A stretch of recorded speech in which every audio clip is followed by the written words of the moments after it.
For those who don't know me, I've got a long career in financial services, and I was very lucky to build one of the first, and then which become the biggest online digital investment platform in the UK. That was a platform when I retired that had grown from very little to 28 billion of assets under management and gross revenues of £5 billion a year. So I do talk with a little bit of knowledge about the importance of open standards and digital IDs, and that's what I'm going to try and cover today. I'm standing in front of you today as Director General of TISA, which I'll talk a bit more about in a moment, but I also sit on a number of boards of digital platforms, so I still keep my hand in today. So, as I said, a subject I feel very passionate about. A bit about TISA first.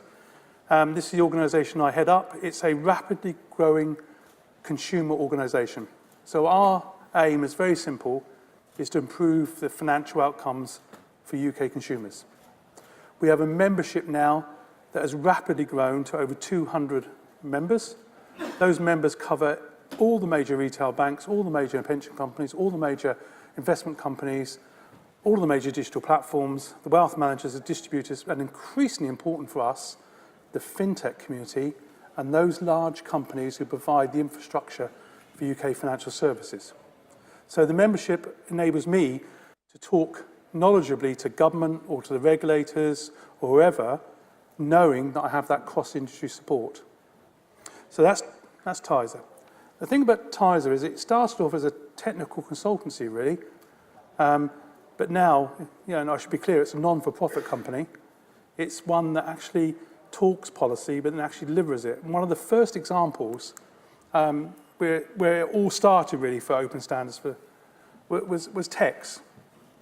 Now, many of you probably have never heard of TEX, never seen it, but it is a highly successful non-profit company. How it came about was that all the major platforms, whether it was Hargreaves or Fidelity's or Co-Funds or Transact or wherever, were seeing large amounts of data and customers moving to them, particularly in the area of ISAs and investments. But it was actually taking 120 days to transfer an ISA from, say, Invesco to Fidelity or to Hargreaves. And it was being done on paper and with cheques. So people were transferring their lifetime savings, on a piece of paper and receiving a cheque and having to reinvest it. That resulted in me being appointed to run a project in the industry to create a solution to that problem. We built a set of open standards. We built a legal contract around it with associated governance. And today, that body covers 97% of all assets under administration in the UK. And you can now do a transfer and consolidate your assets in under 30 seconds. So from 120 days to under 30 seconds. And that's without a signature. And the reason that's been made possible is because we established a set of ISO open standards for the collection, transfer of the data. We put in place a security and a contract with service levels agreements. That organisation is thriving today. You've never heard of it, but it was the first time in UK financial services I've seen in 30 years, the industry actually agreed on something and did something together. Now, off the back of that, because the industry saw the benefits, and they saw the benefits not just to their bottom lines and costs, but the benefits it offers consumers, they have started a whole range of other open standards projects. It's probably best I talk about why those projects are developing. But the first reason is it's about access to market, access to customers, and opening up market competition. Now that's very important for you chaps as fintech businesses, because if you're going to break into financial services, you need the means for being able to access those customers and deliver services for them. If we have barriers to entry, which people are saying, I'm on a legacy computer system and I can't give you access to data, that becomes a barrier for you to be able to compete. Open standards knocks those barriers away. I'll give you a few examples. Once the open standards are there, it drives competition, and who benefits besides fintech and the traditional providers themselves? The consumer benefits, because it sees competition in the market that didn't exist before, and generally prices fall or products improve. And for all participants, costs fall. So whether you're a consumer, it's easier to do business. If you're a fintech company, it enables you to enter a market at lower cost. And for traditional providers, it becomes a means to change their business models, transform business models. But there's huge resistance to open standards. You hear it all the time. And I make myself unpopular at times by saying some of this, okay, and I'll probably be corrected. But many legacy financial service companies will not open up their data to you because it opens them up to competition and they lose clients. When we were forming Tex, I received one negative piece of press and email after another because I was being warned that I was damaging companies' business models. But that was the aim. It was to open up the market and make it competitive. So you will continue to hear these noises. And being slightly controversial, you might have seen the introduction of open banking. It took the regulator to enforce it for that to happen. It wasn't done voluntarily, and I wonder why. Moving on. So the number of developments in train, some of these might be fairly interesting too because they're opening up opportunities in fintech in the UK. In the UK, every year, the first one is fund trading and settlement. Nearly 900 billion pounds of funds are traded and settled every year in the UK. That's quite an astonishing amount of money moving. We're very lucky. TISA was involved in a collaborative project to put in place the open standards for that market, to open it up to competition. And that project is running, and you'll see that project develop as we go forward. MiFID II, huge piece of regulation brought in by the EU, aimed to make financial data more transparent to consumers, where we can talk about whether the benefits of that or not have been achieved. But again, TISA is leading a project here to develop the open standards for the collection of all fees and charges information from investors and passing it from investment companies and passing that to investors, and all the way back from investors to the investment companies in a coherent and standard way. Again, an open standard, opening up competition and making available opportunities for fintech to compete in a market where they haven't been able to compete in the past, because that market's been dominated by big data providers such as Bloomberg and people like that. Open banking, I've touched on that. And then finally, probably the most exciting project I'm involved in this year, I'm launching, at the request of my members, a workshop next week to kick off open asset management. Many people have complained to me that in the same way it was difficult to do transfers back 3 to 5 years ago now, those same people now saying, why don't you do the same for asset management you did for transfers? So opening up asset management. And very much akin to open banking, this is a way of putting consumers in control of their data and being able to handle their data themselves and make decisions themselves. Again, that would be an open standards development, again, which will open the market up to the likes of the fintech companies in this room. I don't think there's any other country in Europe, or probably the world, who's putting so much energy into open standards at the moment. And these are fairly technical areas, but they're all about breaking down barriers to competition and open up access to consumers and to new developers. So I'd follow these projects with interest if I were you, because if these projects don't actually succeed, there'll still be barriers for new innovative companies to enter the market and meet consumers' needs. Right, one other challenge though. So one thing about being very, very enthusiastic about open standards, but I'm not sure how many of you around this room have tried to open up a new online ISA or bank account and what success you've had. Well, I can tell you now, both my daughters, who have just left university and have got their first money from daddy to invest, both of them were rejected online.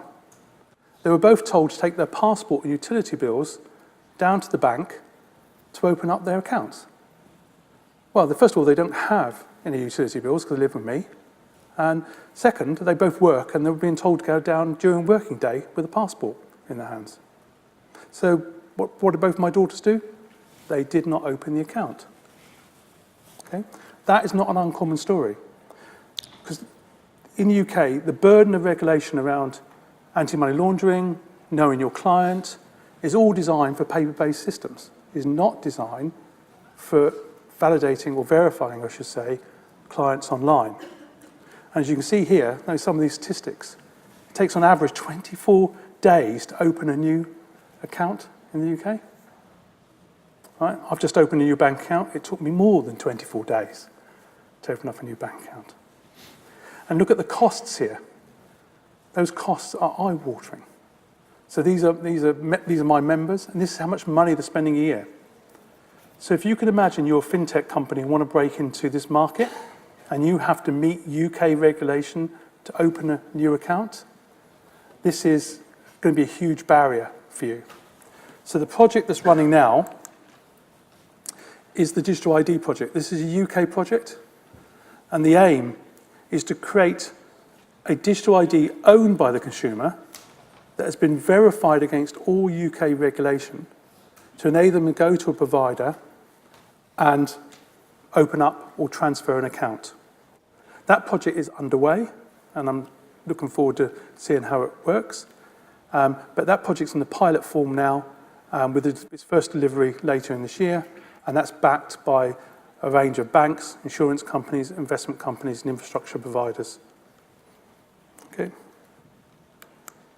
The benefits of that project are very significant for financial services. There's the obvious ones on the left-hand side there, but the more important one is, I've seen the word disrupt here, okay, is about giving traditional financial service companies the opportunity to disrupt themselves. Because fintech companies always talk about being disruptors, but actually a more powerful form of disruption is when traditional providers disrupt themselves.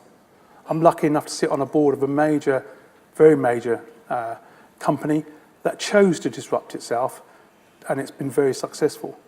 But the digital ID is probably one of the most fundamental components that most companies can pick to disrupt.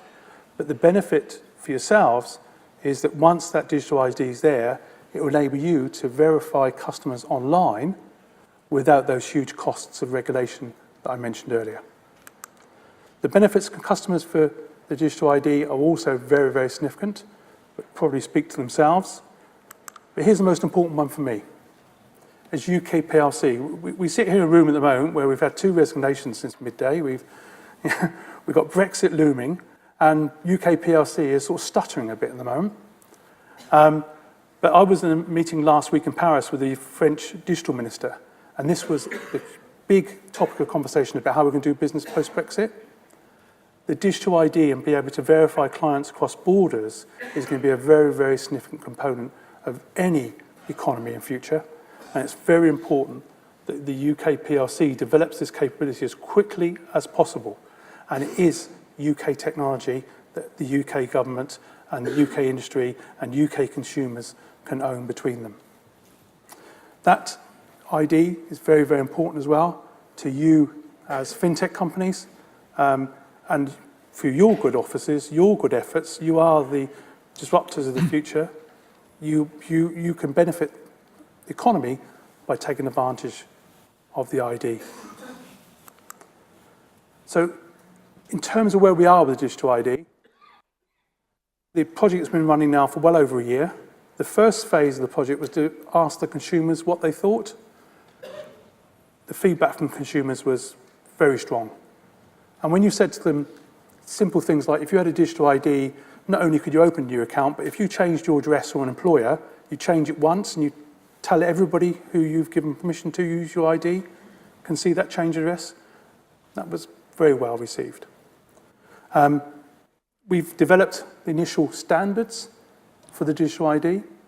Those standards have been delivered in collaboration with the UK government. They've been running an ID project called Verify for 5 years now. Those standards are proven and meet the needs of UK regulation today. We've built an emulation and tested the emulation with over 100 firms with very positive feedback. We're now advancing with 10 major providers to actually run a live pilot. And that pilot will be completed during the summer with the results published at the end of the year with a rollout plan. And assuming which government's still in power at the end of this talk, we will continue to collaborate with the UK government to make this a UK solution. So, I'm going to leave plenty of time for questions, because I'm sure you can have some, hopefully. Passionate believer about open standards, because I've seen what it's done for the businesses I've owned and how those companies have grown tremendously off the back of those open standards. And I'm passionate about the digital ID because if we're going to make it easier for UK consumers to do business in fintech, we need to be able to identify and verify them. So those are my key points of my talk, and I'm open for questions. We've got a mic, I gather. We have 2 mics and we've got questions behind you. All right, they're going to come up here. So do you want to pick up the first one? First one, David, the digital ID? I'll pick up the first one. Shall I take one? I'll take one from here and then one from the audience. So it is going to be disruptive, yes. And the way we're going to develop the digital ID is not to say this is how it's going to be developed and built. It's to develop the standards by which digital IDs can be developed and supported, and then, very importantly, the contracts to support those standards as well, so that people know that if you're using that standard to develop a digital ID, it meets the standards required that are supported by UK financial services, and the contract that goes with it, which covers things like liability if you get it wrong. If you get KYC or AML wrong, the fines are very, very big. You're signing up to a scheme where you're saying, I'm happy to take that liability because my KYC scheme meets that standard. And of course, that contract is also very important for the customer, because if their customer details get stolen through a scheme, it's who's going to pay up. So this is a very, very complex thing. It's not a case of just a piece of software. It's the standards, it's the contract together with the solution that makes the aim. Yes, it will be disruptive. Is it the right thing to do? 100% believe it is. It was a good question though. Who asked that? Yeah? Well, if you want to, anyone wants to speak to me about the project, I'm more than happy to provide more details. I think you should pick up the second one as well, David. Is the digital ID project for UK citizens only? The project manager is actually working. I picked the project manager for the project because he's actually working on the European digital ID project as well. So the standards there are very important, and we are collaborating through his good offices to make sure this is something that could potentially be rolled out beyond the UK. The initial focus is just the UK for some pretty obvious reasons. But the aim is that we can collaborate and work internationally using the IEDIS standards. And then phase 2, we also cover GDPR PSD2 as well. That's the aim for the project. Just to follow on the back of that, there's a question there around Estonia. Do you just want to touch on our trip to Estonia? Estonia, fantastic. Anybody here from Estonia? Well, the digital minister used to be the Prime Minister of Estonia. I wonder how he got the job. But in Estonia, everybody has a digital ID. So whether you open up a bank account or a savings account or take out a visa, buy a house, interact with a government service, you have to use the digital ID. And it was mandated for a very simple reason. When you speak to the ex-Prime Minister, it's quite fascinating. He saw it as a way of bringing the country together. So even if there was an external threat to the country, which you can imagine where the threat comes from, he can still communicate all these people through a single ID. And no matter where they were in the world, they could come together again. So funny ideal for the ID, but it is fantastic. The other one you should look at is the Indian scheme, which is by far the biggest scheme in the world, by far the biggest scheme. And that was introduced to stop benefits fraud, really, and to provide access to government services. But I think, probably some in the audience put me wrong, but I think 600 million people have an Indian digital ID. Yeah, and you can imagine, we spent a lot of time looking at that. The Estonian model is probably I think, probably one of the better ones in the world at the moment. And it was about 18 months ago that we went to the European Commission and sat there with a number of ministers, not just the Estonian ministers discussing ID, the ministers from Italy and a number of other countries, which was just before Brexit, but we're still talking to them. Yeah. But have a look at the Estonian system. It's the difference between the UK system and Estonia. Of course, it was mandated in Estonia. The British government tried to introduce an identity card some years ago, and the UK society is never going to accept a mandated ID card, unfortunately. Well, not unfortunately, for good reason. You know, to make life easier.